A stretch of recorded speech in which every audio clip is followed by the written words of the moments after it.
Hello, everyone, and welcome back to our podcast after a couple of weeks of rest and recuperation. We're delighted to be back with you today. It's the usual faces, me. You might have noticed I have a little less hair than last time. The barber got a little bit friendly with the clippers. Next to me is this handsome beast, Ravi Raj, and Hello. Next to him is I was going to nearly say George Michael, but some people say that, the George Michael lookalike Arjun. And we're happy to be here today, as I said. So I'm going to read the introduction to you guys. We've got an interesting topic to talk about today. As usual, many thanks to our wonderful producer, Dom, who is busy pressing buttons behind the scenes. You might be able to hear the clicking and pointing at me. But here we go. Welcome to our podcast, The Art of Experiences. We are not in a wind tunnel today, as you may have heard. The sound quality is a lot better than it usually is because it's winter here in Dubai and the air conditioning is off, thankfully. We're talking to you today from Dubai, as I mentioned, and we are the guys who have created, enjoyed and choreographed some of the best experiences in the best locations around the world. And we're going to try and give you some pearls of wisdom today and insight as to the things that are affecting us and our day-to-day business. Thank you, Nick. And it's been a while that we've been doing this, and we took a kind of a sabbatical, I would say, a break just to rejuvenate with coming up with new ideas. So today we will be podcasting episode number 15 in our new series, The Art of Experiences, which have kind of become old now, where we'll be talking about a new topic and a very interesting topic of supply chain. Wonderful. So, I hope you guys have enjoyed all our episodes in 2021 and we are starting fresh again in 2022. So I'm looking forward to having this conversation with these two gentlemen. Because I don't know about chipper and dandy. I'm not sure. I'm not used to it being so quiet. Normally we're doing battle with the air conditioning that's rattling in the background, but it's not there today and I feel quite uncomfortable. It's like one of those situations where you can always hear your own voice. But anyway, so supply chain guys, and the idea for this podcast came about because, every news program that you listen to and every talk show that you listen to about businesses mentioning the supply chain and the impact on the global economy, etc. And supply chain is very much a part of what we do as a business in our day-to-day lives. And we thought we'd just give you a little bit of an overview as to what's happening out there in the outside world. I mean, we're seeing raw material prices increase, we're seeing labour costs increase, we're seeing humongous increases in the price of shipping, we're seeing massive inflationary pressures on markets as end retailers increase their prices to cope with the supply chain, which in turn is affecting demands on employers to increase wages, etc. So there's something going on at the moment. So we're going to try and just unpack a little bit of that in the context of what we do. As most of you that listen to us and watch us will know, that we are running a business here which is a regional business. It stretches as far on one side of the globe as Australia, and then on the other side Africa, and then to the north Turkey, and to the south the southern part of Africa, and obviously the southern part of Australia, and part of our day-to-day life involves us shipping goods around the world. So I think that's where we're going to try and go with this today. I hope you enjoy the conversation. As usual, we haven't done any prep, it's coming straight from the head and the heart. So we hope you enjoy it. If we miss anything, if you guys have any feedback for us, we love hearing from you. Please let us know. We'll be happy to talk about anything you want us to in future episodes. So Ravi, tell us, and Arjun, supply chain and what's going on. I think it's been difficult times, Nick, over the past year and a half, especially after the pandemic COVID hit the entire world, and the supply chain was hit the worst actually.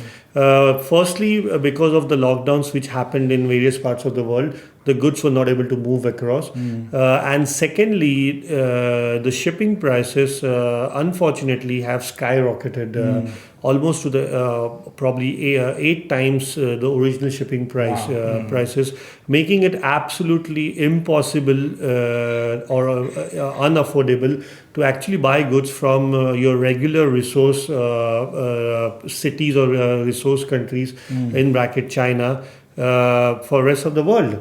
And having said that, there was a unique problem also. I'll just touch base on this particular unique problem, and there are many others surrounding this particular supply chain dilemma. But the thing is, I would like to talk about the containers and the huge issue with the containers that is going on, because China was the first one to go in the lockdown, and also the first country to come out of the lockdown. Which means the manufacturing unit actually started their productions much earlier than all other European counterparts or any other Asian counterparts, So which means the trade flow was actually from China to the rest of the world. Now, which posed a unique problem which nobody actually thought about till it surfaced, is that the trade flow is happening only one side, which is from China to rest of the world, and it is not happening the other way around. So which means there was a huge scarcity of containers in China, because the containers which used to go across were not finding ships to come back because they were quite empty, and carrying empty container itself is a cost to the shippers and the vessels to that, and that's also partially why the cost of the containers coming from China had increased almost manifold. Is that right? I didn't know that, Ravi. I mean, the old-fashioned rules of supply and demand are in full effect.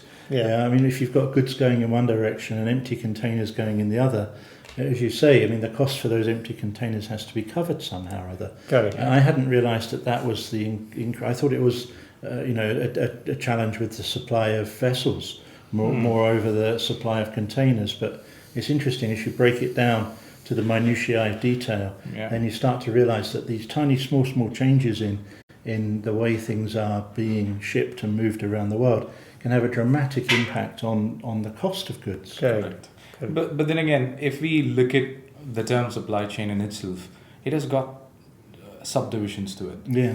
Like if you look at what actually is a supply chain or what is the process, so anytime you need a finished product, right from sourcing of the raw material and converting that into a finished product, storing it somewhere, transporting it to a different location, and the after sales that come with it, which means the replacement of faulty items, all of that form your supply chain. Now, these are the different stages of the supply chain.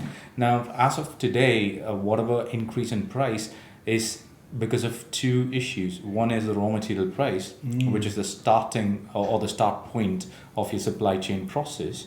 And in between, there is a logistics part, which is where the second hit is coming. So that's one of the major reasons why the price has gone up.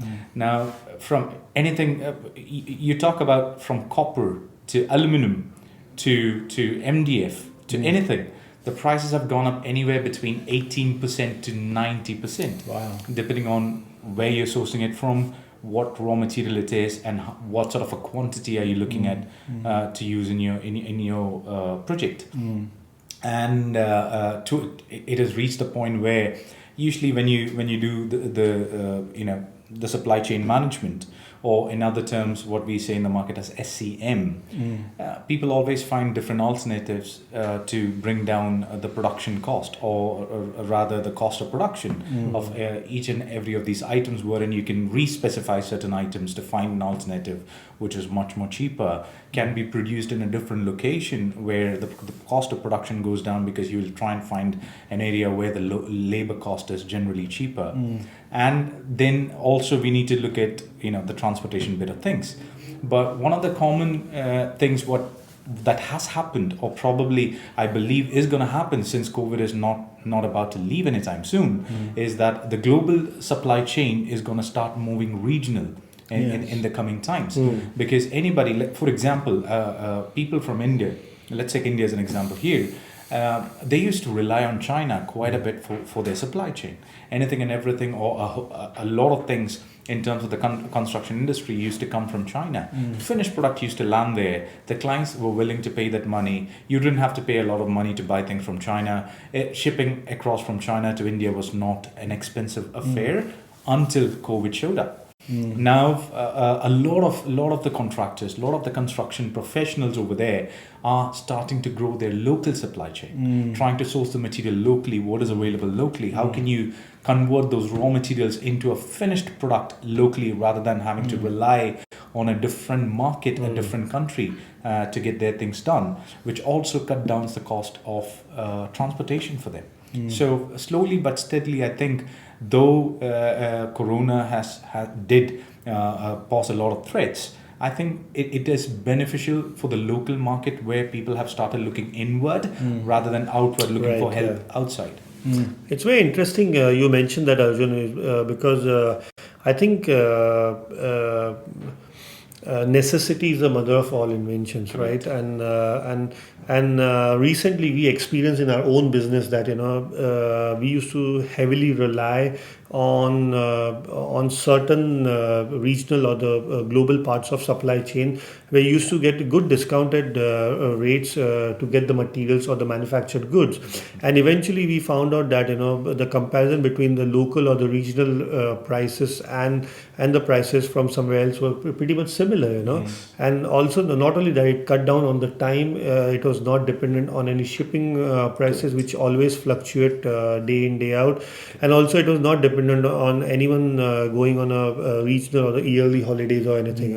So I think this has actually stemmed out many regional supply chain for people like us who absolutely depend on the global supply chain, which used to depend on global supply chain, but now the regional supply chains have stemmed up, and let's give them also a benefit that they were always there. It's just that they were not as competitive as they are now. It's interesting, isn't it? I mean, there's two things that come to mind here. The first is when you talk about the supply chain being a journey from the raw material through to the point of delivery. And if you look at the whole journey, then you have a view. The second is how when you fragment that supply chain down to individual components, you can really see where the pressure points are.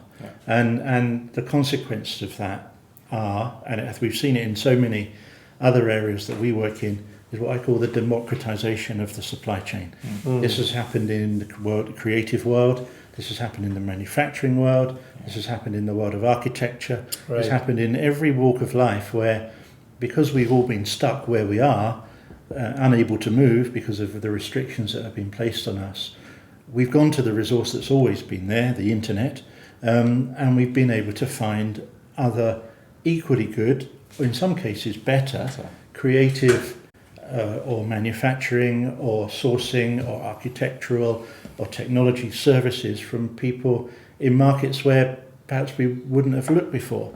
I mean, just to use our own business as an example, we have now very good, solid supply chain here regionally. We also have a very good, solid supply chain in Asia.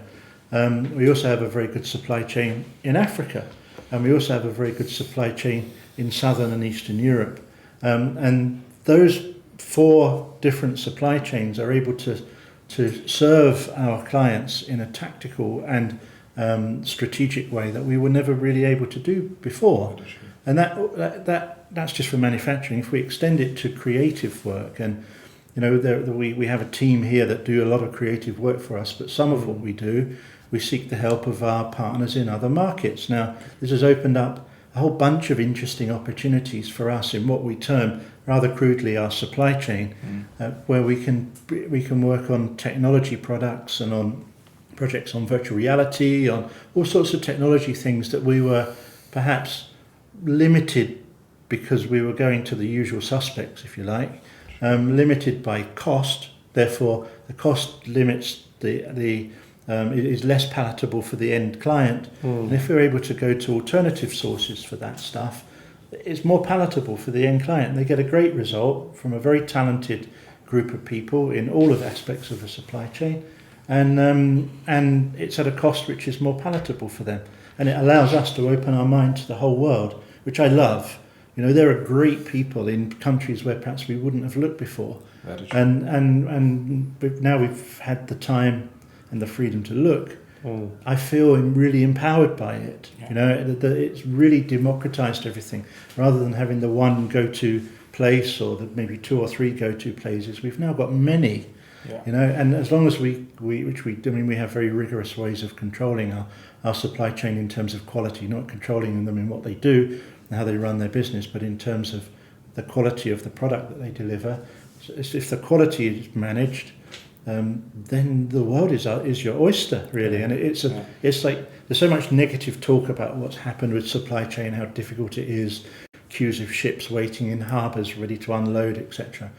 The flip side of that, it's actually really positive. It's really positive because it's opened the world.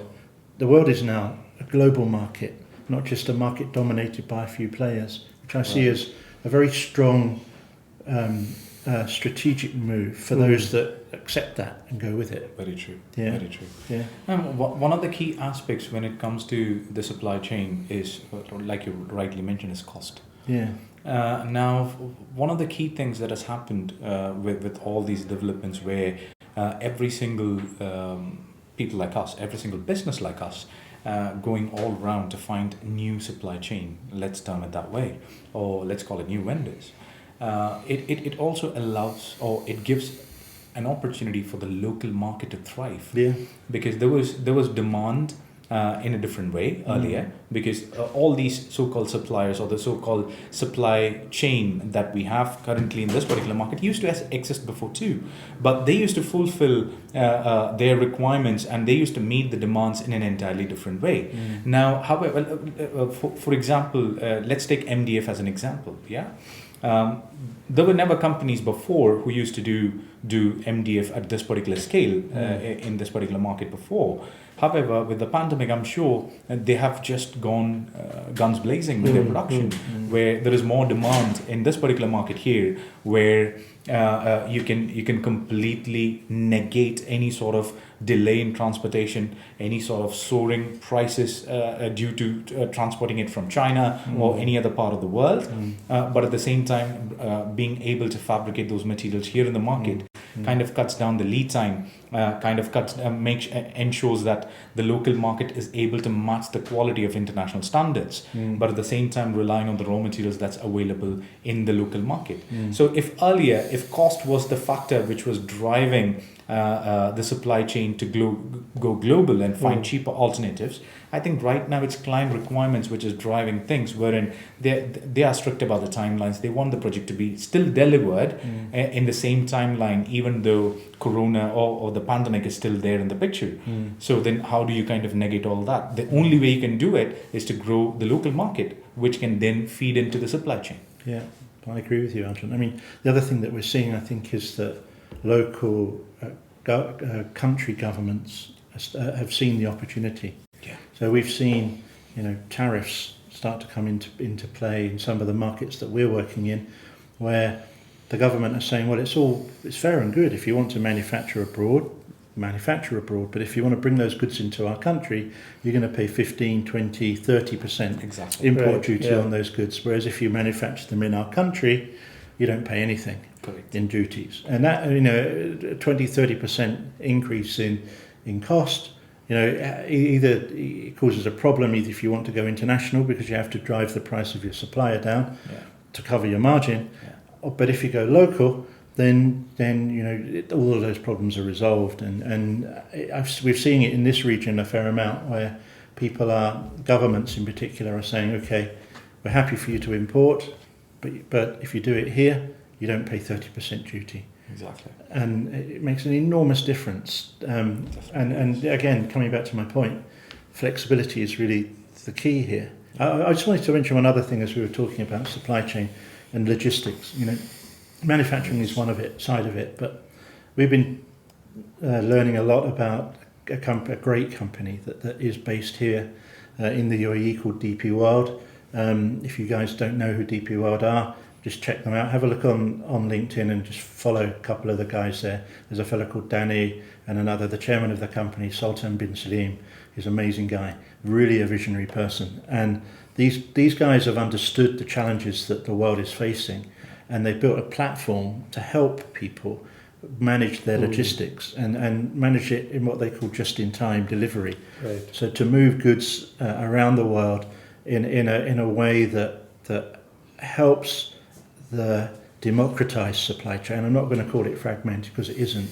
Democratized supply chain, deliver goods at the right quality and the right value to whichever market they're going to. It's immense what they're doing, and is really I think, a trigger point for changing the way businesses like ours do business around the world.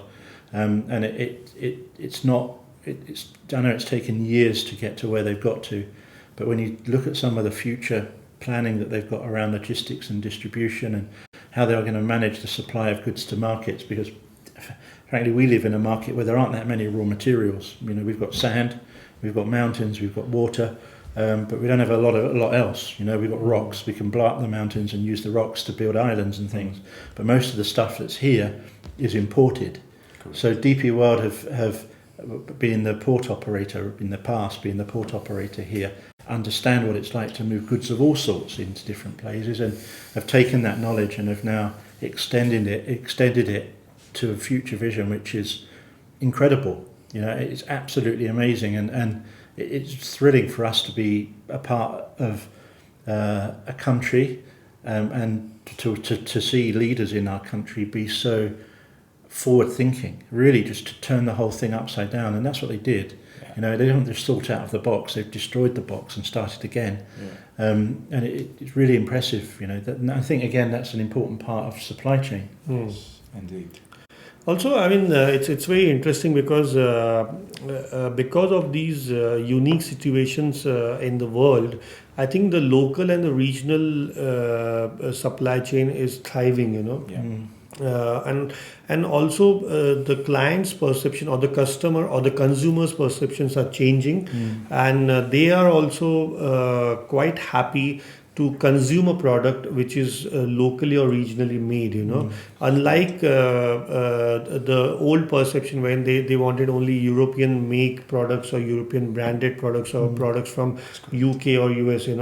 Even in our design world, I think the clients are quite happy to work with the locally grown and bred designers or regional designers, as opposed to international designers, which was quite a norm a couple of years before, when this particular region was consumed by completely international designers. So I think there is a shift of this perception which is happening. It is slow, but it is surely happening, and it is only helping the region grow in this particular time when you might think that this is kind of a downturn in the economy, but which is actually it is opposing to that. It's not a downturn, but because of the regional resources available, the economy is kind of thriving within this particular scenario. I agree. The thing that came to mind again is this idea that in the past, and I you guys know me. I always look to the future. Whatever happened today is ancient history. Tomorrow is what's exciting. And you talk about design talent. The design. I think clients are becoming more aware that brands, the big brand design groups, are staffed by people who are just like you and I. And as that supply chain becomes democratized, the designers that were working under those big brands are the same talent that are now working in smaller companies or for themselves, offering, in many cases, the same or better quality services to their clients, because they're more engaged, they're more connected. They don't have the corporate machine behind them, which slows them down and forces them to go down an avenue that means that 20% of their time is spent managing administration and 80% of their time is spent doing their job. All of that's gone, and we've begun to see, I think, smaller companies appearing in the market, as we've done in manufacturing, as we're doing in design, and all other areas of what we call the supply chain, which I tend to think of as, if you want to buy, then anybody that's supplying is part of a supply chain of some form or other. We're seeing the fragmentation or the democratization of that supply chain to the point where there are new, smaller, very personal, very exciting companies coming up in all areas. 3D printing is one, for example. We talked about last time. The use of electronics, technology, design, architecture, manufacturing, materials. Even quality, even products like lighting and things. We were talking the other day, for example, about how rapidly 3D printing is developing. In fact, we have our own 3D printers. You'll know if you watch the podcast, you probably heard it buzzing in the background. And how in the future, products will be printed in a local market. So the idea of them going to a factory somewhere in the world will be history. You'll send a file. If you have a project in, I don't know, Sierra Leone, you take your 3D printer over there, you print it out, and then you deliver it. And you don't have to rely on shipping or anything like that. You just have to bring the machine with you.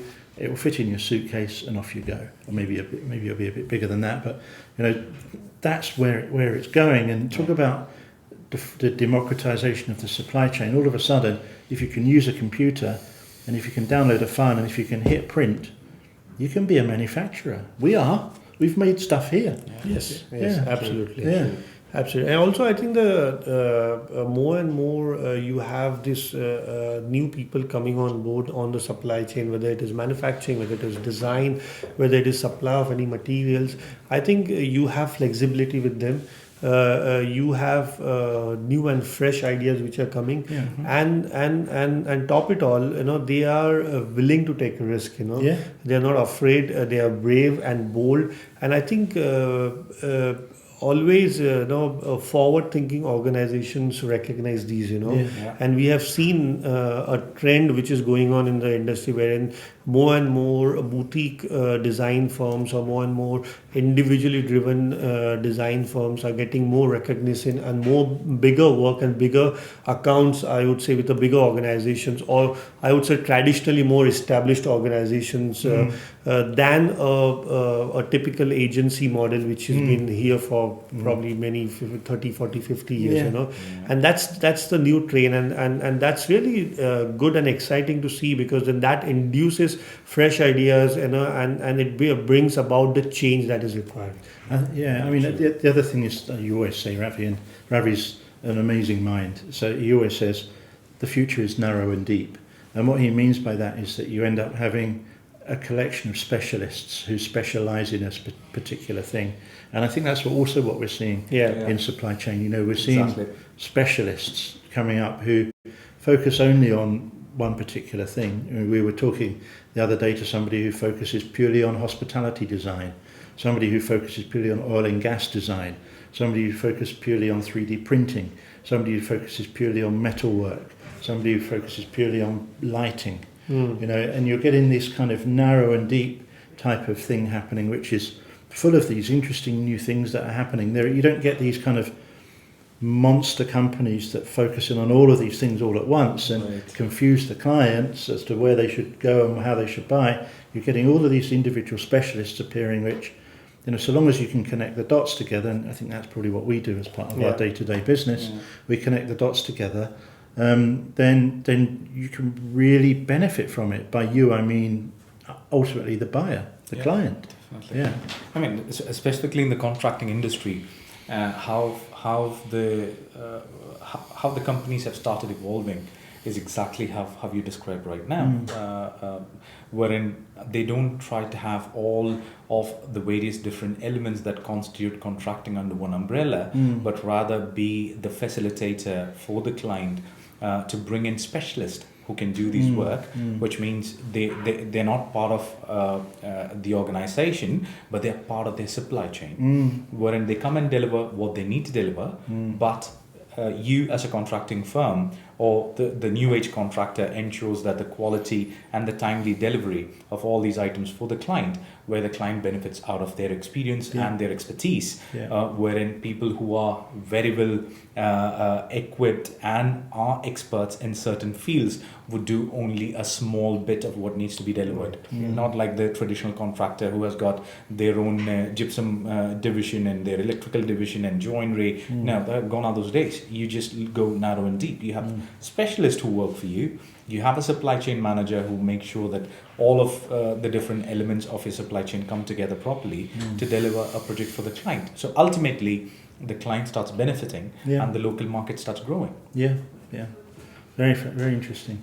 I mean, I don't know about you guys. I mean, I'm enjoying the conversation. I'm also looking at a clock that's ticking down. I know. Rapidly down to zero. But from my perspective, I think we've touched on some interesting things. And the more we talk, the more we think. And I was saying this to somebody the other day, that the skill in understanding what we do is often either writing it down or trying to verbalize it and trying to say it in a way that people understand. And I think that this exercise for me anyway has been really interesting. It's opened my mind to what's really happening and has helped me to start to form some strategic thoughts around what's actually going on in the world. Yes, definitely. Yes. So thank you to both of you for helping me with that. Thank you. I think we've got to sadly say goodbye, and we'll look forward to seeing you again on our next podcast and video cast. So I need to hand over to Arjun, who's going to read out his outro, and then I think I'll be the last voice you hear today. Right, so thank you everybody for listening in on this particular episode where we discussed about the pros and cons and how supply chain is kind of redefining projects and companies across the globe. So thank you so much. All right, I think it's been a wonderful to do this podcast after a while. I think we all enjoyed this particular topic, pretty much our day-to-day life, I would say. Exactly. And yes, and if all our listeners and viewers, if you have enjoyed our show, please do not forget to like and subscribe to our YouTube channel, The Art of Experiences, and please do leave your comments below. We like to read your comments, so please do leave them. Thank you. So next week, you'll be glad to hear that we'll be returning to a tried and tested format. The brand war. Those of you that don't know what it is, each one of us will be given a brand. I think we're going to try something even a little bit more different, which is dynamic. Sending a fear of God into my two colleagues next to me here. We're going to be talking about fashion brands, luxury fashion brands, and those of you that will have met our producer, I think you may have seen her on a podcast. If my memory doesn't serve me wrong. Dominique. Dom will be telling us which luxury fashion brands we'll be representing. So she's holding all the cards, and we'll look forward to that one next week. But for now, thank you, Dom. Thank you, Ravi. Thank you, Arjun. It's been a wonderful chat, and we'll look forward to seeing you all next week. Stay safe and well. Thank you.